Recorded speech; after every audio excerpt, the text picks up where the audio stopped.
新晋小花沈英英仗着背后有金主，一次次抢走我的资源。本来打算退圈的我怒了，比后台是吗？谁没有啊？太过分了，有这样欺负人的吗？我的助理小茹愤怒地拍桌。节目好不容易有起色，你眼看就要红了，说换人就换人。小茹气出了眼泪，当初都嫌节目组穷，制作班底没人气，地方又偏，就把你推出去。现在看节目有人气了，就把你换了，没见过这样不要脸的。小茹说的这个他，就是这次抢我节目的沈英英，她跟我是同公司的艺人，我们进公司的时间差不多，年龄同岁，外貌也都是清纯挂的，属于壮形壮路线了。所以小茹还是单纯了。沈英英一直踩着我上位，不仅是因为我脾气好没后台，还因为我是她的竞争者。她不抢周瑶的资源，也不单是因为周瑶脾气暴性子直，还因为周瑶走的是辣妹路线，跟她没有竞争性。我正准备跟小茹解释，我打算合约到期就不续了，所以懒得计较时，化妆室的门被推开了。沈英英带着4个助理前呼后拥地走进来。以沈英英的咖位，完全用不到4个助理，但她就喜欢这种我很红的牌面。看到这个画面，我脑海里忽然浮现之前的新闻。沈英英去商场参加活动，带了10几个保镖，她戴着墨镜，昂着下巴在中间走，一副当红女星的架势。众保镖将她团团围住，一边走一边做推人的姿势，生怕有不懂事的粉丝冲上来。事实上，根本没几个人围观。视频里甚至有路人的话外音：“这人谁呀？”有人回答：“不知道，哪个网红吧。”这段视频让沈英英在网上引起了群嘲，她还因此得了一堆外号：沈大牌、沈尴尬、沈自信等。沈英英羞愤不已，为此还请假休息了一段时间。我移开视线，不忍直视沈英英的装腔作势，怕忍不住笑出声来。沈英英却不想放过我，她拖了把椅子坐在我面前。蕊姐，我明天就要出发去录节目了，也不知道该带些什么。你经验丰富，给我点建议吧。这表面请教，实则炫耀的口气，让小茹在旁边气得捏紧了拳头。我冲小茹使眼色，不让她冲动。小茹本就因为是我的助理，受到牵连，被沈英英的人为难过几次。我不想让她难做。海边太阳毒，多带一些防晒用品，我给出诚恳的建议。帽子、墨镜、防晒霜、防晒喷雾、地袖。沈英英掰着指头一个个数着，眨巴着眼睛，还差什么？哎呀，我脑子笨，想不齐全。蕊姐，麻烦你帮我列个清单吧，一定要详细哦，不然我皮肤晒坏了，可是会怪你的哟。用俏皮的语调说着威胁的话。你凭什么吩咐？小茹气得站了起来。没问题，我抢话，下午把清单列给你。这时，沈英英的经纪人推门而入。怎么还没开始化妆？安排的采访1个小时后就开始了。经纪人皱着眉头，又扫了眼我，麻烦贤达人等先出去，别影响我们的效率。小茹的眼泪在眼眶里打转。我拉着她出了化妆间。这化妆室本来就是你们2个共用的，凭什么赶我们出来？进了一旁的休息室，小茹还在生气。小茹，你的梦想是什么？我是说，你对未来的职业规划有什么追求吗？我指着沙发，示意她坐着聊。干嘛突然问这个？小茹顿了下，抿着嘴唇，认真思考了片刻。我想当一个成功的经纪人，再大胆点的话，我想带出一个超级红的一线明星。说到梦想，小茹的眼里闪着亮光。那就是说，你以后还要待在公司里，所以你不能得罪沈英英，不然你永远混不出头。我叮嘱她，等我走了，她应该也不会再为难你了，你离她远点。如果小茹不是想当经纪人，我可以把她带走。然而，我以后要离开娱乐圈了，没法帮她实现梦想。小茹急了，走，你要去哪？你也知道，我跟公司的合同还有3个月就到期，我不准备续约了，就因为他们欺负你。蕊蕊，你别怕，我会一直保护你。他特别真诚地看着我，相信我，你以后一定会大红的。我缓缓摇头，对不起，不能陪你继续走下去。其实我本来就不想当什么大明星，我也有梦想，就是写很多大爆的小说。当初进入公司，源于我在逛街时被星探发现，那时我还在念大2，因为很想写一篇娱乐圈小说，但又不了解这个圈子的真实情况，我觉得正好是个机会，就答应了星探的邀约。公司要求最短的合约是3年，我就选了这个。当时经纪人苦口婆心地劝我说，签3年是最差的待遇，公司怕我红了会跑，肯定不用心栽培我，你拿不到什么好资源，也接不到什么活。经纪人黄姐说，没事，我坚持只签了3年，正好活少，不用耽误我上课。黄姐摇摇头，给我安排了小茹这个刚进公司的新人助理，从此就不怎么管我了。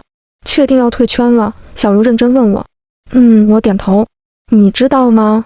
你身上真的有红的潜质，如果继续下去，肯定有爆的一天。小茹落寞道。太可惜了，这话其实我是信的，好像娱乐圈真的有点玄学的感觉。我一进公司就被放弃，资源少得可怜。第一次演戏，本来接的是一部古装戏的丫鬟，刚进组3天，演女3号的那个演员骨折住院，导演觉得我的长相适合这个角色，直接让我顶上了。女3号是清纯人设，男主的初恋，为救男主而死，成为男主无法忘怀的白月光。这是个讨喜的角色，秉着做任何事都要认真的态度。我仔细钻研剧本，揣摩角色内心，去电影学院旁听，学到一些三脚猫的演技。虽然一开始不停 NG， 但后面越来越顺，导演还夸我进步飞快。电视剧播出后，这个女3号居然被很多人喜欢，我也收获了一批粉丝，短暂的小爆了一下。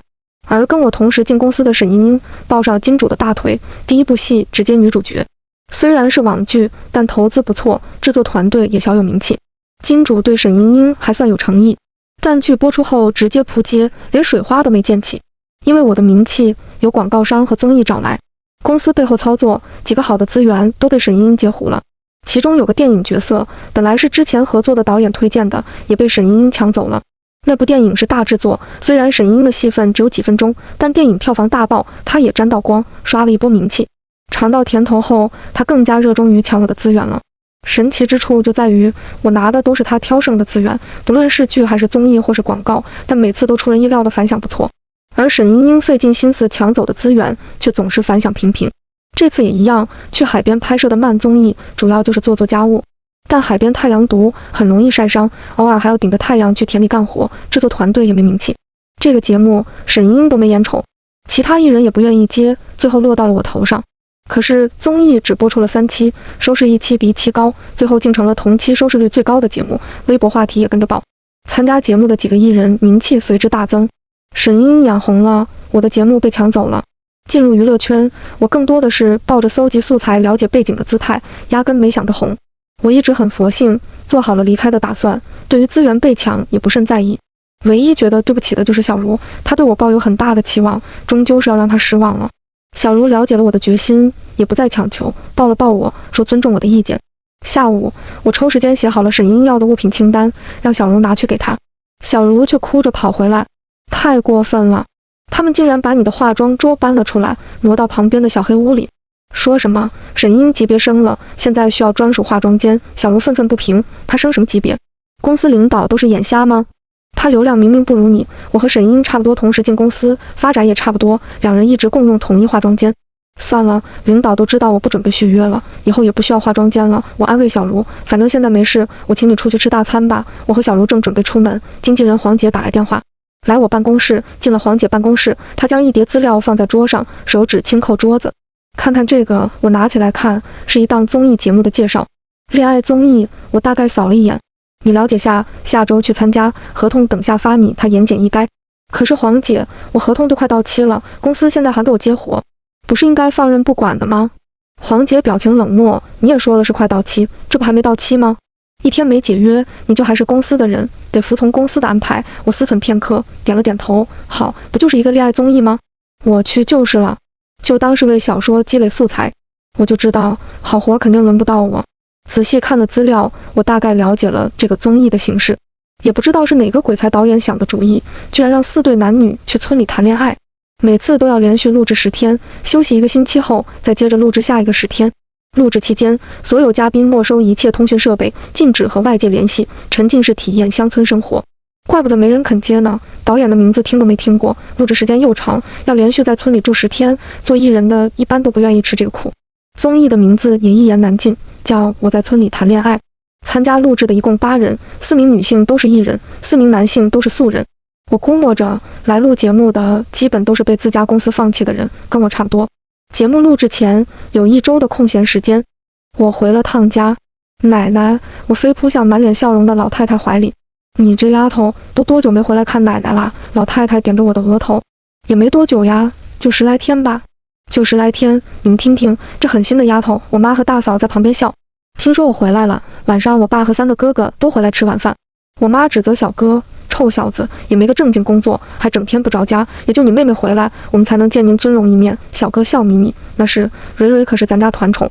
姑姑，明天陪我一起去园子里玩。大哥的儿子，我7岁的侄子东东跑过来拉着我，他们都嫌我小，不陪我玩。好呀，姑姑陪你玩1天。东东说的园子，就是在我家后山坡上建的游乐园。因为我小时候喜欢坐旋转木马和小火车，奶奶觉得去游乐园人太多，怕不安全，就在后山坡上建了一个游乐园，专给我一个人玩。游乐园还有个名字叫蕊蕊的园子。当时这个游乐园建成后还上新闻，蕊蕊成了人们口中最幸福的小孩。合约还有3个月到期吧？不续了。晚饭后，大哥边泡茶边问我，我还是喜欢写小说。大哥点头。你们公司那个什么英英的，你确定要放过他？不要大哥出手。没事的，大哥，反正我就要走了。再说他抢的那些资源，我也不稀罕。大哥轻笑，蕊蕊还是这么善良。行，大哥尊重你的意见。二哥也凑了过来，什么出手？蕊蕊终于硬气了，决定反击了。你想怎么做？二哥把你们公司收购了怎么样？我哭笑不得。怎么你口中的收购公司就跟去路边买根烤肠一样简单？比那个简单。二哥一本正经。谢谢哥哥们，如果有需要，我一定会跟你们开口的。1周后，我坐飞机去录节目。节目组事先没有告诉我们录制的地点。下飞机后，我上了节目组派的车，3个多小时后来到了目的地。看着窗外一栋栋飞过的别墅，我疑惑渐生。最后，车子在一栋3层豪华别墅前停下。下车后，我发现其他3名女艺人也到了，果然都是看着有点眼熟，但又叫不出名字。我就说，稍微有点名气的小咖怎么会看得上这个节目？不过我看了看四周，这真的是农村吗？见到了导演，我忍不住问了出来。其他3位女孩也跟着点头，看来深有同感。这不就是农村吗？年轻的导演语气理所当然。我们这边的农村都是这样的，我从小就在这里长大，网上都传江浙沪语，农村人家最少都是几百万打底，看来传言不虚。眼前的环境完全不是所想的那样，几位女孩明显松了口气，表情也显出喜色。女嘉宾都是节目组派车接来，男嘉宾则是需要自己想办法过来，不过全程摄像机都会跟拍。等了将近1个小时，4位男士先后到达，前3位都是开车过来的，只有最后1位坐着一辆拖拉机。节目一开始就来了个刺激的，导演让4位女嘉宾当场选择，第一眼对谁心动就站在谁的身后。4位男士并排站着，1位女嘉宾率先迈步站到了1位男士后面。我记得那位男士开的是一辆路虎，另外2位女士可能不想竞争，就没继续选这1位，而是分别选了1位站好。最后那名拖拉机男孩被剩下了。我看了看他，小伙子长得倒是挺帅气，只看那张脸，比几位当红小生都略胜一筹，身材也不错，高高瘦瘦，目测不会低于1.85米。如果是在娱乐圈，这外形条件一个字绝了。但姑娘们都是清醒的呀，这年头只有脸是不够的。其他3位不是名牌西装，就是大牌休闲装。只有这小伙上身一件白色老爷背心，下身宽松短裤，脚踩一双夹脚拖鞋。就这身衣服看起来还不是新的，因为背心上还能看出没洗干净的黄渍。4位男士可能只有这位小伙是真正农村出身吧，全身上下的行头加起来不超过100块。女嘉宾们都不傻，不选他也算正常。这小伙倒是没有受伤的表情，微抬着下巴，眼神看着远处。我顿时心软了，他一定是伤到自尊了，这会强撑着，故意用无所谓的态度掩饰内心的难过。我得帮帮他。于是我走到了小伙的身后，前面的人回头看我一眼，眉毛微挑，仿佛惊讶于自己竟然有人选。为了维护他的自尊，不让他看出我的同情，我真诚地朝他眨眼。我是颜狗，我得让他相信我是因为对他有好感才选的他。有眼光。小伙煞有介事地点头，表达了对我的肯定。节目组安排我们8人一起住进了面前的3层大别墅，我们要在这里共同生活10天。按照最开始的选择，这10天我们就要以这样2两组队的方式，一起完成各种任务，培养感情。到了第10天，再重新互投一次。下一次录制时，会按照新的组队生活10天。录制的第1天，4组抽签分配家务。我和小伙，他自我介绍过，楚萧，抽到的任务是做午饭。进了厨房，洗完菜后，楚萧对着燃气灶发呆。半晌，他薄唇轻启，这是什么？燃气灶啊！我知道怎么用。我愣了下，燃气灶不是早就普及到农村了吗？楚萧的家该是有多偏僻啊？怎么连煤气灶都没见过？我又指了指电饭煲、蒸箱和洗碗机，问这些都会用吗？他老是摇了摇头。我尽量用平和的语气，那你家平时是怎么做饭的呀？是灶台吗？为了表现自己的了解，我抢话道，是那种用土砖垒起来的灶台吗？我亲戚家也有，用那个焖出来的锅巴饭可香了。灶台，楚萧的眼睛圆瞪，眼珠转了转，又恢复平静。对，灶台，我们家是用灶台做饭，锅巴饭挺香，我也喜欢吃。不知道是不是错觉，我好像看到他勾了勾嘴角。来，我教你怎么使用这些。我耐心地一一给他讲解。其实我在上大学之前也没进过厨房。后来签了公司，一个人生活多了，倒也能烧几个简单的菜。他倒是挺聪明，一学就会。我们两人费了番功夫，总算整了几道菜出来，完成了任务。下午是自行约会时间，我忽然想起来，好像没有看到楚萧带行李。我们其他7人每人都带了至少1个大行李箱，只有楚萧是空着手来的。听说村里有个集市，我们去逛一下吧，我提议。步行10几分钟，我们来到了位于村头的集市。这里的集市是村里人集资盖的，里面相当宽敞，有卖菜、卖零食、卖小吃的，还有卖衣服的。不是我不想带他去服装店，是这里确实只是个村子，没有服装店。最近的服装店在镇上，我们又不能出村。可是看到那些挂着的衣服，我却愣了。谁能想到，家家户户大别墅，每家100万打底的村子，居然卖的也是地摊货。我回想了下，在村里看到的人，大家穿的确实很朴素，男的基本都是背心配短裤。原来有钱的农村人穿衣服也这么接地气。不过夏天嘛，随便穿就是了。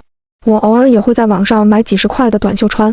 我仔细斟酌着用词，因为是我先看上你的颜值，我是主动的一方，所以我想送你2套衣服作为见面礼，希望你不要拒绝，然后恳切地看着他。这样说应该不会伤到他的自尊吧？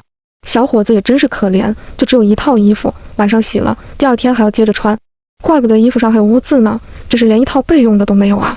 楚萧顿了下，眉毛轻挑，送我衣服，扫了眼面前的摊位，他轻咳了下，好，我精心挑选了2套，别看便宜，摸着质感还不错。回别墅后，我叮嘱他，新衣服要洗一遍再穿，第2天楚萧就换上我给他买的衣服。不得不说，身材好，穿什么都好看。简单的白 T 恤、黑短裤，硬是让他穿出了男模的感觉。一看到我，他就走过来，皱着眉头。我想喝点果汁，但没用过榨汁机，你能教教我吗？我跟他一起到了楼下，拿过榨汁机，我指着上面的按键，耐心教他怎么用。可能是为了看清楚，楚萧凑到我耳边，时不时问2个问题。温热的气息喷过来，我感觉心跳有点加速。10天的时间很快过去，这个通告一点都不艰苦，比我之前在海边录的那个差远了。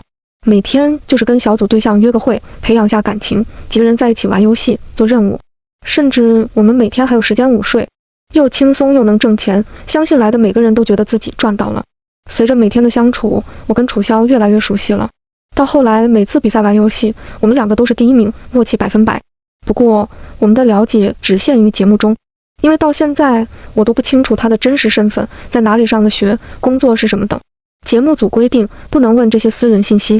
这个综艺有一句宣传语，只谈感觉的纯恋爱，就是要营造出那种2人之间只看喜不喜欢，而不去管什么身家背景、学历等条件的真感情。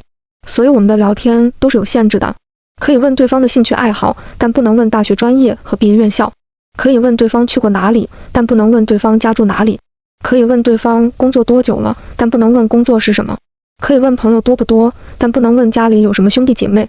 还真就是纯恋爱，这种设定还挺新颖的。最后一天，男女双方要互相重选，毫不意外，看我和楚萧又重新选了对方，再一次组队成功。其他3队倒是都打乱重组了。分别的时候，楚萧走到我面前，微微俯身，平视我的眼睛。他嘴角含笑，期待下次见面。回到公司，我就碰到了沈茵茵，她怒气冲冲朝我走来。你给我列的防晒用品是不是藏私了？我看着他黑了几个色号的脸，忍住笑，老实摇了摇头。那为什么你没变黑？我黑了这么多。他咬牙切齿。天生丽质，我晒不黑。我认真回答。还真不是我吹嘘，我从小就皮肤白，晒都晒不黑。之前去海边录节目，脸颊都晒伤了，但却没怎么变黑。你给我等着。他瞪了我一眼，走了几步，沈茵又顿住，回头看我，面带得色。知道琪姐刚才给我谈了什么资源吗？陆导的下一部戏快要公开选角了，琪姐给我安排了武术课，准备让我去争取里面的女3号。我有些明白为什么沈茵怎么捧都不红了。她的金主对她算不错了，在她身上砸了不少钱，从我手里也抢了不少资源，但她就是红不了，还是性格有问题。这种耀武扬威、张扬跋扈的性格，在哪里都不讨喜。我敢肯定，不论她进哪个组，都能得罪不少人，能混出头才怪呢。不过陆导的戏会武功的女3号怎么听着那么熟悉？我想起来了，昨天我才接到网站编辑的电话，说我之前卖出版权的那本小说准备开拍了，导演请我去当跟组编剧，问我愿不愿意。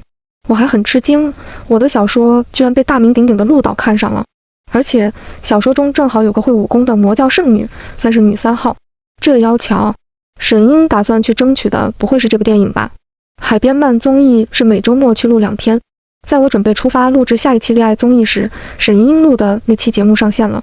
这个节目没有下期预告，又是临时换人，直到播出时大家才发现换人了。短暂的平静后，弹幕都疯了。我的小蕊妹妹呢？这个女的从哪冒出来的？还我的小蕊！凭空换人，节目组人干事，导演出来，我要跟你谈谈。好做作一女的，去阳台晾个衣服还要戴面罩，这么怕晒别来啊！上个称44公斤，还说自己胖要减肥，这个沈莹莹真矫情。不看了，不看了。我看节目里多了2个广告，这个沈莹莹不会是带资进组吧？可怜我的小蕊妹妹。弹幕铺天盖地都是骂节目组的。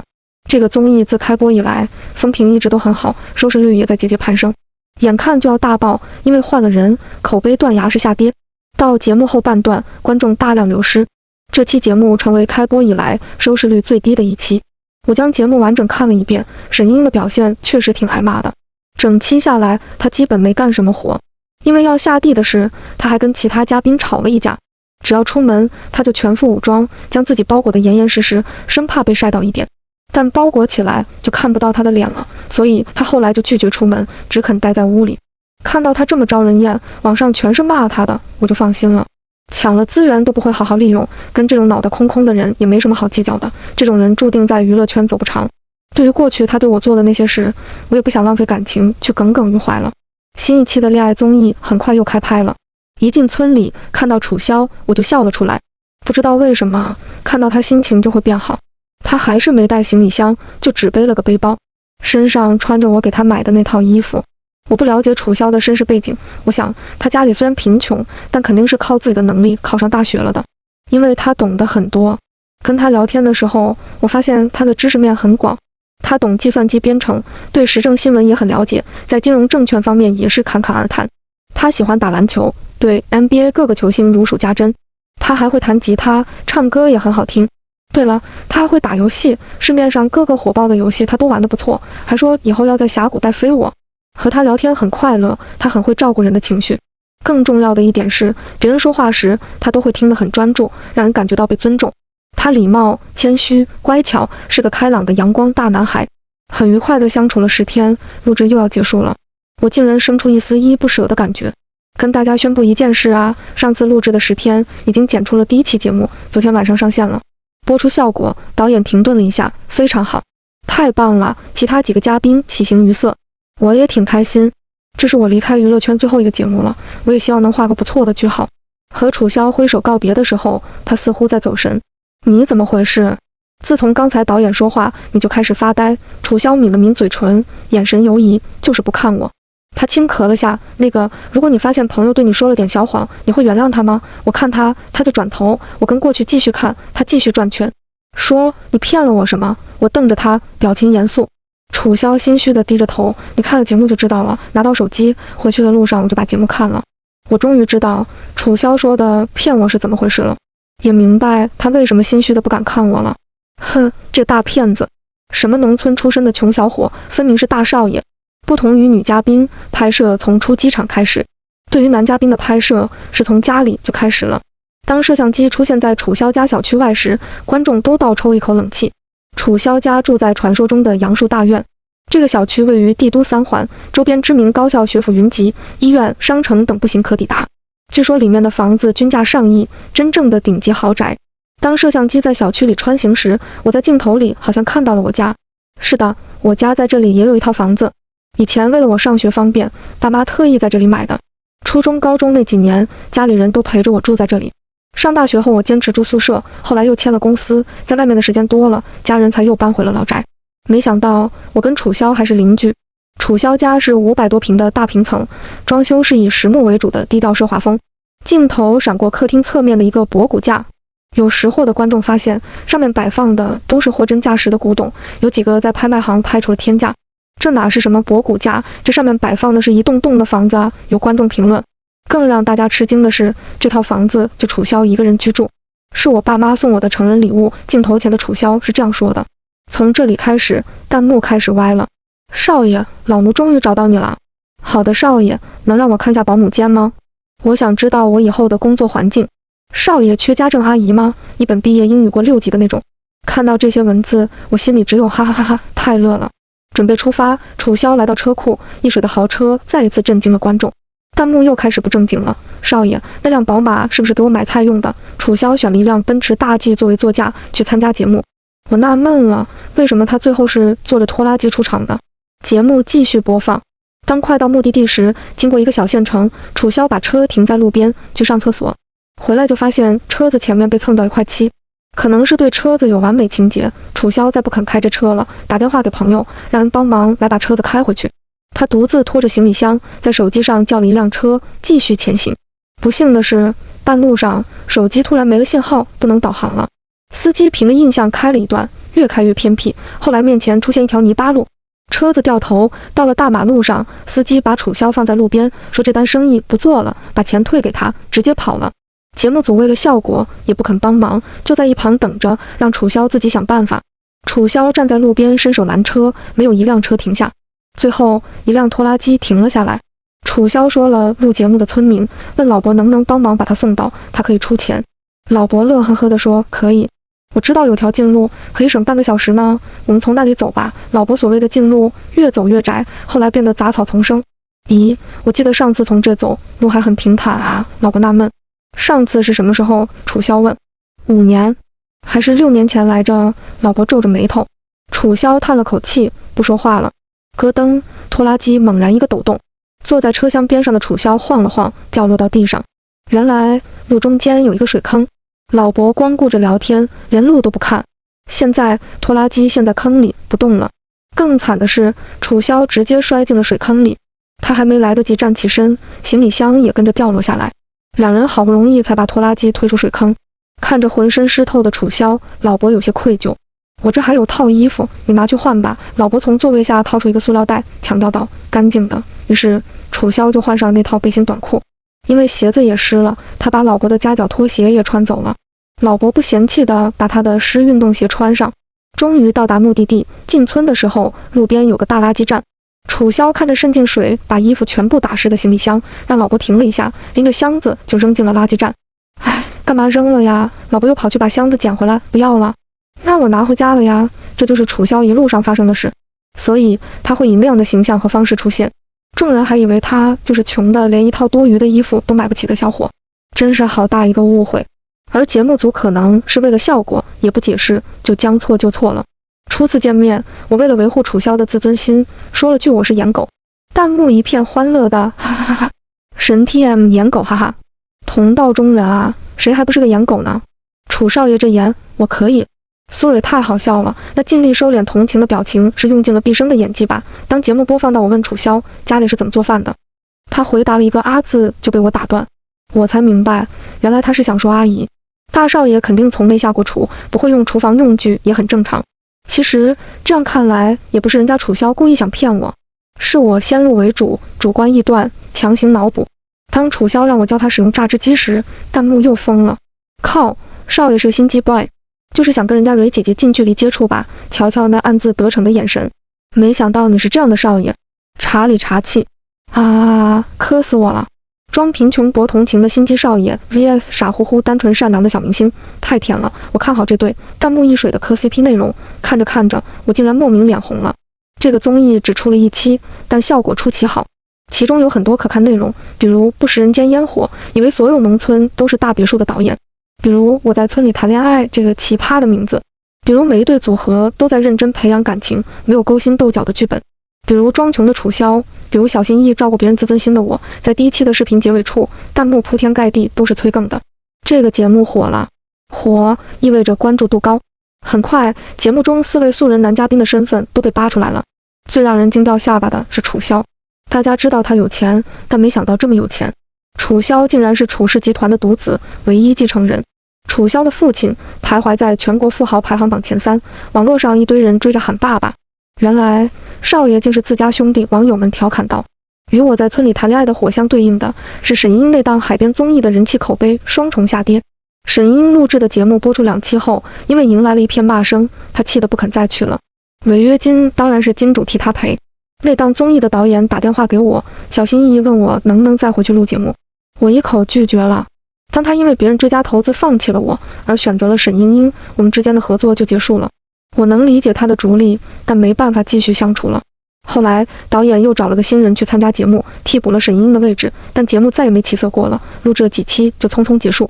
提前告诉你一件事，让你做点心理准备，免得你后面知道了承受不了。卫生间里，沈英拦住了正要出去的我，她挺了挺胸脯，脸上的笑容收都收不住。你的那个恋综后面不用再去了，公司交给我了。我愣了下，不过很快恢复原状。这种事见怪不怪了，意料之中不是吗？我手里稍微好点的资源，他肯定会动手抢的。无所谓了，反正还有1个多月就解约。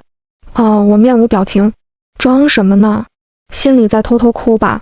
是不是很难过？他轻笑，再聪明再勤奋又怎样，还不是被我踩在脚下？你就这么恨我？我最讨厌你这种虚伪爱表现的人了。我们一起进公司，一起参加培训，偏偏所有老师都夸你，说你领悟力强，努力上进。不论是唱歌跳舞还是其他才艺，你永远都是最先学会。因为你，老师骂我训我，说我偷懒。我不该恨你吗？我只是做了自己的本职工作，按要求完成公司安排的任务。你自己不努力，却怪比你努力的人，这是什么滑稽的逻辑？我真的不理解。我就是要告诉你，再拼又有什么用？你永远都别想超过我。沈英眼里透出恶毒，想要攀附楚萧，我不会让你得逞的。你只配当个平民，乖乖被我欺负。知道我为什么不反击你吗？我平静道，不是我怕你，而是我懒得动手。你这种小人，作恶多端，迟早有一天会被反噬。确实会有那一天，不过是在你的梦里。他嘲讽道，你慢慢一想吧。很快公司通知我，恋爱综艺换成沈英英了。小茹又气哭了。不过想到我就快退圈了，她又没那么耿耿于怀了。我敢肯定，这个节目又会毁在沈英手里。他说，一个个好资源都被他浪费了。我深表同意。2天后，楚萧给我打电话，听说你们公司的另一个艺人替了你的位子，那我也不去了。不去是不是要付违约金？我问。虽然他家有钱，赔得起，但也不能这样浪费啊。不用，导演是我表哥，楚萧轻描淡写，他拍这个节目资金不够，我还投了一笔呢。现在是他欠我钱，怪不得呢。这个节目要求嘉宾不能交换私人信息，原来他是从节目组拿到我的号码。你是因为你表哥才参加这个节目的吧？我问。他请不到人了，就拉我过来充数。其实你不用因为我退出，你还想参加的话可以继续。不想参加。如果不是因为遇到你，我可能第2次就不去录了。我表哥都找好了替补的人了，是我不想走，说要继续录。我忽然顿住了，话说的这样直白，是我想的那个意思吗？我还在猜测时，他直接给了答案。蕊蕊，我能追你吗？时间仿佛变慢了，一秒一秒清晰可见。我还在纠结怎么回答，直接说呢，会不会显得太不矜持了？还不待我回答，他又开口了。不说话就等于默认了呀，还可以这样？楚萧似乎轻笑了一下，蕊蕊，我喜欢你，你是我见过最可爱的女孩子，还剩1个月就要解约了，公司应该也不会给我接活了。我彻底放飞自己，准备去西藏旅行。刚上飞机，我看到坐在旁边的楚萧。你，女孩子一个人出门在外不安全，我保护你。他咧嘴一笑。你怎么知道我要去哪里？还有我的航班？你大哥告诉我的。他得意洋洋。大哥还说我不错，他看好我。他什么时候跟我大哥认识的？不对，他怎么知道我的家庭背景？因为我不想张扬，也不打算在娱乐圈久待，为了减少麻烦和话题，从来没告诉圈里任何人我的真实身份，包括小茹也不知道我就是大家调侃的苏家小公主。你调查我？我皱起眉头。没有，他赶紧摇头，是我们2家长辈本来就认识。我妈看我们录的那个恋爱节目，一眼就认出了你，她参加过你奶奶的80岁寿宴。偷偷告诉你，我妈是咱俩的 CP 粉。他警告我，追不到你就别回家了。他妈妈喜欢我，为什么我会有一丝窃喜？对了，给你看个东西。他掏出一张照片，画面里是2个手牵手的小孩，大概4、5岁的样子。男孩穿着背带裤，脸颊圆圆的；女孩扎着2个羊角辫，眼睛大大的。这不是我吗？我指着小女孩。之所以认出来，是因为我家里有我小时候的照片，同样衣服、同样打扮的照片我也有，只是画面里只我一个人，没有小男孩。这个男孩是我。楚萧说，这张照片是我妈妈拍的，那时候她迷上摄影。我爸和你爸在谈生意，他就在旁边给我们拍照玩。我感叹，原来我们这么小就见过面，好神奇呀！这说明什么？咱们有缘分啊！楚萧嘚瑟道。在西藏玩了快1个月，我和楚萧的感情也水到渠成，我们恋爱了。手牵手从机场出来，我俩依依不舍地告别。第2天，我要去公司谈解约的事。刚走到公寓楼下，我就接到小茹的电话。蕊蕊，你还没出门吧？千万别出来，你家楼下全是记者。怎么回事？我赶紧又把电梯按上，原路返回。你看看热搜。小茹语气急切，出大事了。一打开微博，热搜前几条都是关于我。原来八卦记者前几天拍到了我跟有妇之夫进酒店的画面，我们两人的正脸都被拍得很清晰。男方是万明集团的高层股东之一刘维庆，此人40余岁，有妻有子。网上铺天盖地全是骂我的信息。小三自古到今都是不被舆论容忍的所在，不论我之前的口碑有多好，一下子就能被打入谷底，永无翻身可能。但很显然，照片是假的，而且以我的知名度和咖位，就算真出了这样的丑闻，也不可能有如此大的影响。热搜上红彤彤全是我的名字，很显然有人在背后推波助澜。这不难猜，圈里针对我的也就那一个。我直接拨通了沈莹莹的电话：“是你做的吧？”我开门见山：“对呀。”她直接承认：“我也不怕你录音，这东西可以作假，你发出去也没人信。现在你的话已经没有任何可信度了，我马上就解约退圈了，你是知道的，为什么还抓着我不放？就这么放你走了，不是太便宜你了吗？以后我就没有人可以折腾完了。”想全身而退，做梦。是因为刘维庆吧？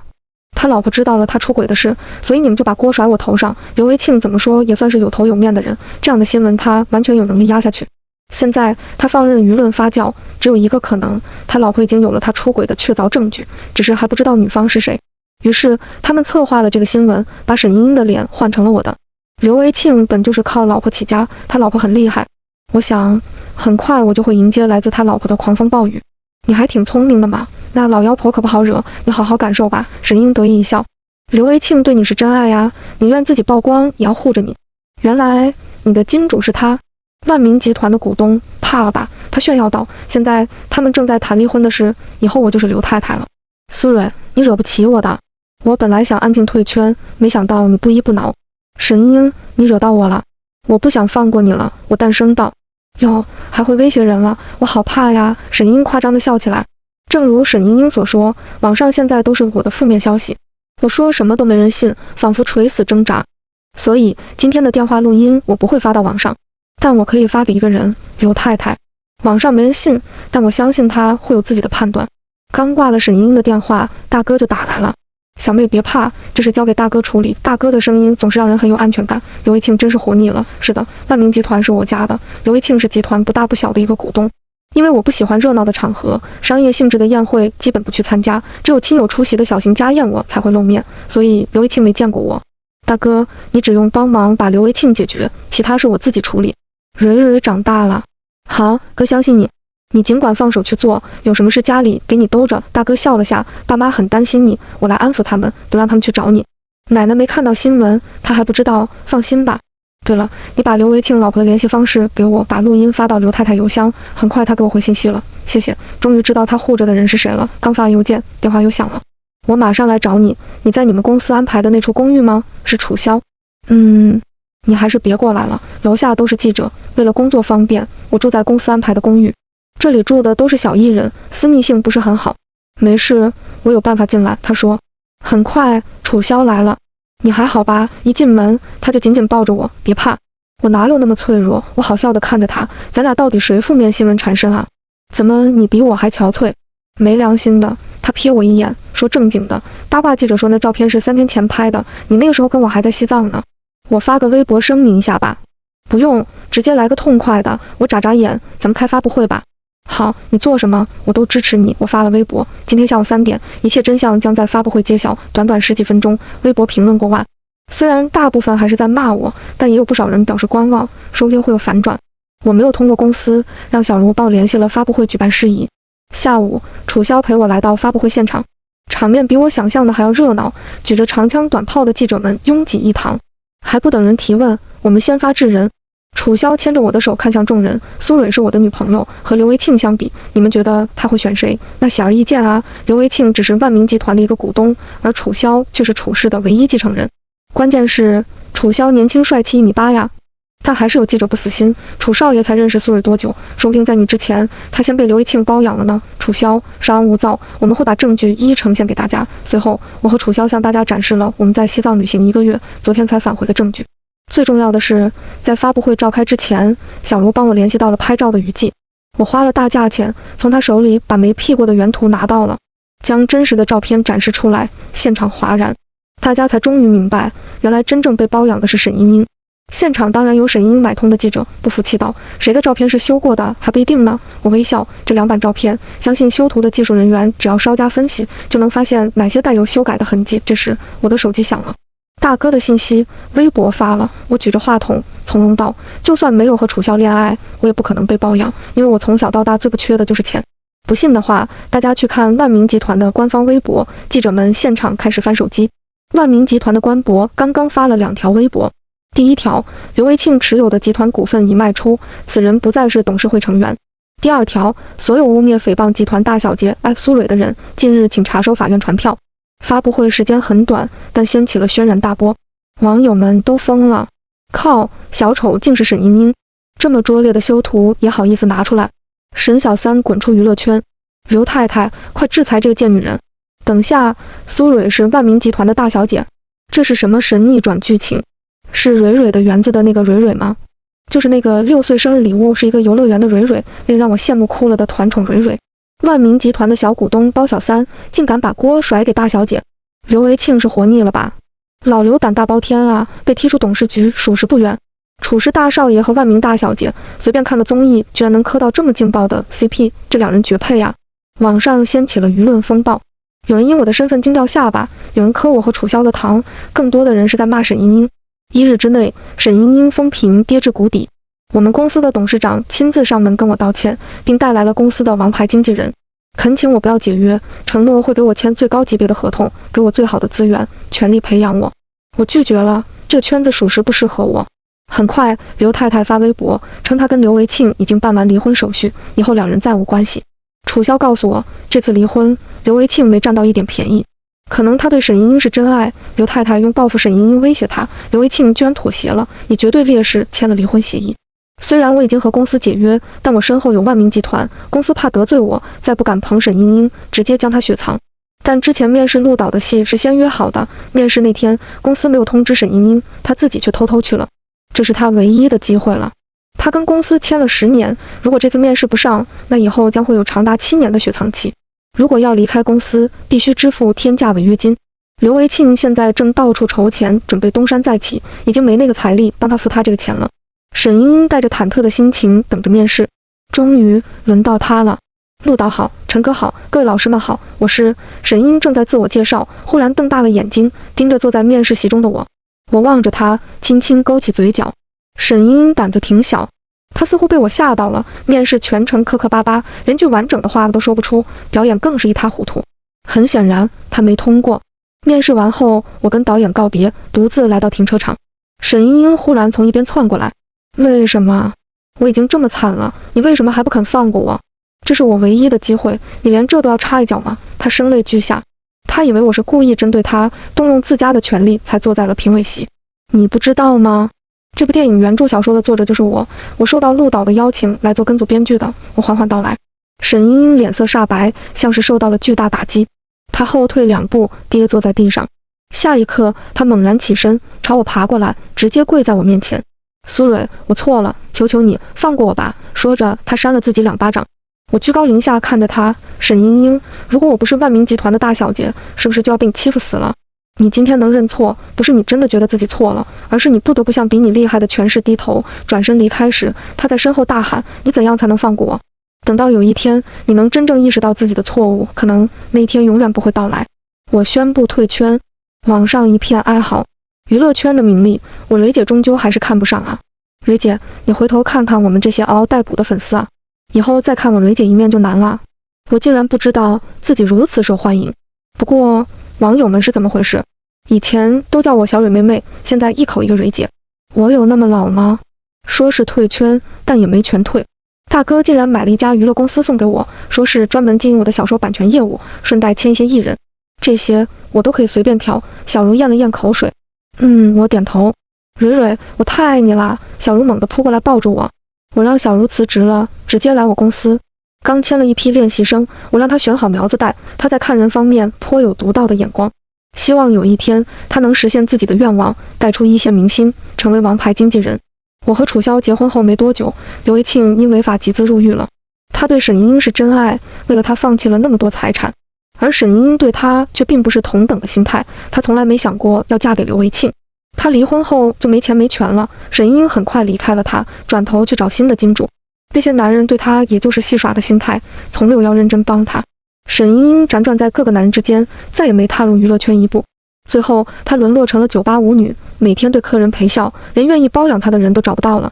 如果她踏踏实实工作挣钱，不想着投机取巧，不肆意伤害他人，哪怕不能大红，慢慢积累经验也能越来越好。一切恶果都由她自己造成，可见害人者终将被反噬。